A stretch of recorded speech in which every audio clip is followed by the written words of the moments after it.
Hey guys, Todd Huey here with Lone Star Bores. Silencer Shop and Bauer Suppressors teamed up. They sent me a 458 Socom upper and a 50 Beowulf upper. This is the 458 Socom on my LWRC M6 lower. This is the Bauer's Versa 458 can. There's also a Bauer's Versa 50 caliber can to go on the Beowulf. We are going to test both of these on ballistic gel, on HOGS, and maybe some other stuff if we get a chance.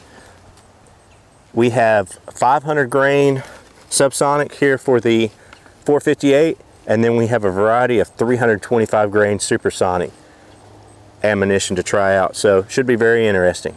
Okay, in this first clip, I've gone out the first night before we do any ballistic gel testing. I've sighted in the rifle using the Subsonic 500 grain round nose soft point bullet. It's going 1,025 feet per second at the barrel. We're using the Bauer's Versa 458 suppressor from Silencer Shop. And what I'm going to do is I'm going to try to take out this lead sow, alpha sow, out of this group. Now these hogs, when I end up taking the shot, they're right at 50 yards. I did the laser rangefinder and she was at 57 yards here.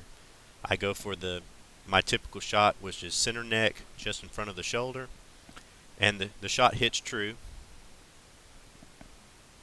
Here we go, and there she goes. I scan, she stops there for a second and then goes off into the woods. I looked for 2 hours the next day. I never found her. It was a definite hit. Here it is. We'll freeze frame. You can actually see the blood coming out from the hit. The black mark below her ear, that's nothing. The actual black mark is right here, and that's blood spray coming out from the impact.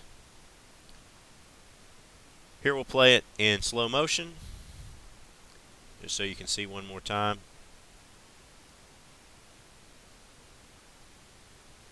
Here we go. And you see the blood coming out there. And she never really slows down. Okay guys, this test is the 458 Socom 500 grain Subsonic with the Bauer's Versa 458. Now I've put a heated up piece of 45 ACP brass in front of the block because the block's been out here in the same temperature, and I need something that stands out.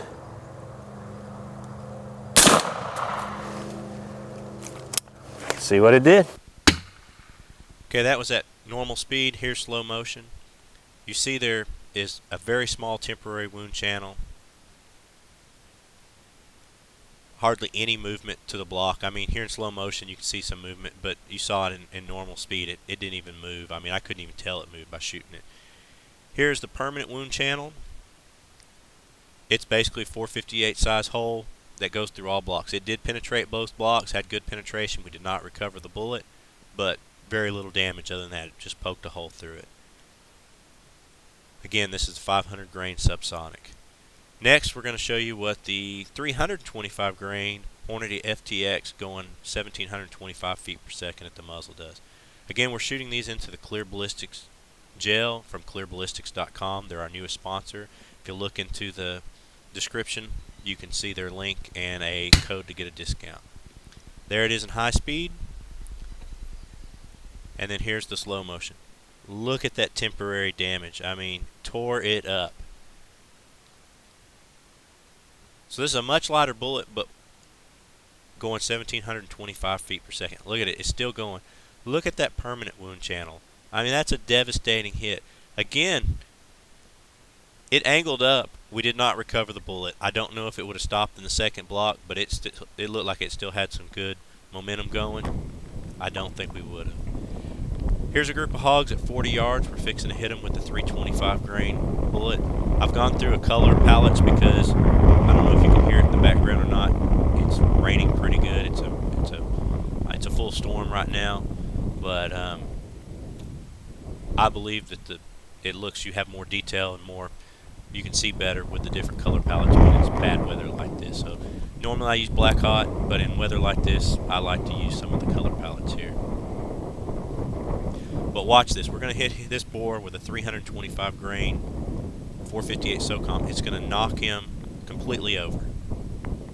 Here goes the shot. Now watch it in slow motion. He completely flips over, his feet go up in the air, and he goes the other way, and he's dead right there. He's dead. Done. Nice blonde bore. I took a picture of the entrance wound. It was 458 size, of course, and the exit wound was about the size of a nickel. Now, if you've learned anything by watching this video, I've preached for a long time that I believe subsonic ammunition is only useful in specialty situations. If you're working some kind of predator control, varmint control in town, a golf course or something where you need to be quiet, then there it is. But ultimately, supersonic is the way to go. You saw me shoot with the subsonic, and you saw me shoot here with the supersonic. Both groups of hogs ran. They're going to run either way. They don't know where it's coming from. The impact on the hog scares them. But look at the difference. The supersonic flipped that hog. The subsonic, a much heavier bullet, 500 grain bullet, and I had 3 hogs run off. I only showed one video here, but 3 hogs with good solid hits, and all 3 ran off and were not recovered. So if that doesn't show you that subsonics are not the way to go, I don't know what will. But my recommendation is, for hunting purposes, on a normal everyday hunting purposes, supersonic with a suppressor is way more advantageous and way more humane. I hope you enjoyed the video.